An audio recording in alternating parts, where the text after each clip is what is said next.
Were you satisfied with your performance in the cage? Because, at the end of the day, you got the win. People might have not thought it was the best performance in the world, but you look good. You got the win. It takes two to tango. I was the only one tangoing. Again, it's all about chemistry, and I guess he's not into me. He's a dangerous opponent. It's for me, going undefeated for so long, it becomes a burden in some way, shape, or form.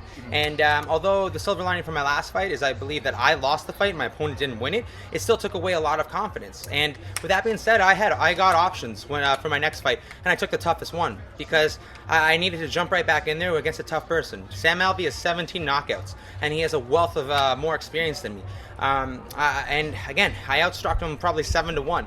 Like I said, it takes two to tango, and a fancy dancer. How much of a factor do you think it played in this fight, you being at Tristar for a full camp this time and really having, the really good game plan going into this one? Yeah, no, that was exactly it. The last fight, I had a great camp at Longo's and Matt Serra's, but it was only 4 weeks.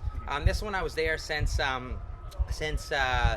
want to say late January, early February. I've been at Tristar and Titans, and I have great training partners at home in Toronto, at Grant's, but I needed, again, to be somewhere 110% in something, and I was there for the better part of 3 months, and just focusing on this. For many ways, I've kind of been part-time as a fighter, not in the sense that, again, I have the idea that, working a second job or whatever. In many ways, this is one of the fruits of my labor. I mean, this is one of my passions. But now I'm focusing 110% with the UFC.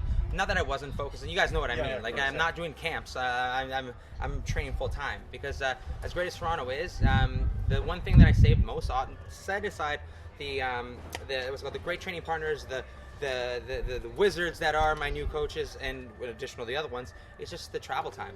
In order to get adequate training in Toronto, to put in perspective, being in Tristar right next to it, I save 17 hours in my week.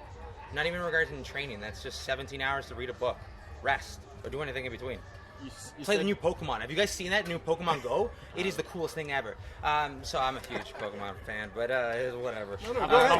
We want to hear about it. So basically, it's a phone, it's an app, and everyone has it, and you'll be like, and then it's GPS and stuff like that. So there'll be like a Pikachu over there, and you run over there and you battle it.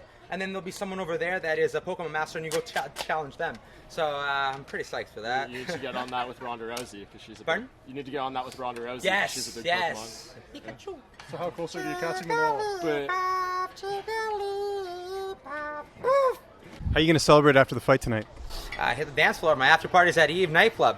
But I got about 200, 300 friends and family that are here. One of the big things for me was after my last fight, all my friends, family, were all there for me, and most importantly, my sponsors, man, they doubled down on me.